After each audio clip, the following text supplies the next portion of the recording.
با سلام، توی این ویدیو تصمیم داریم تعویض رم دستگاه HP پاویلیون DV2000 رو آموزش بدیم. برای این کار دستگاه باید خاموش باشه و باتریمون رو از دستگاه خارج کنیم. در صورتی که باتریمون رو دستگاه باشه، برق داخل مادربردمون وجود داره و ممکنه به دستگاهمون آسیب برسونه. خب برای این کار دستگاهمون رو برمیگردونیم. ابتدا باتری رو از دستگاه خارج میکنیم به این صورت. رم ما در این قسمت قرار داره که شروع میکنیم به باز کردن درب قاب کف دستگاه.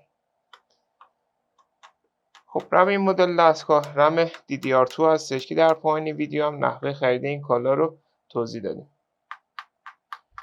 خب بعد باز کردن پیچ درب قاب رو باز میکنیم و با فشار دست زبونهای رم رو آزاد میکنیم و رم رو از دستگاه خارج میکنیم.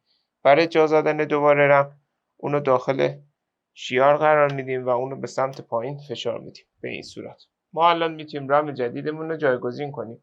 حالا برای آشنایی با نحوه خرید این کالا به ادامه ویدیومون توجه کنید. برای خرید این کالا میتونید به آدرس www.iranfso.com مراجعه کنید و یا عبارت کامپیوتر افق رو به صورت فارسی در مرورگرتون جستجو کنید.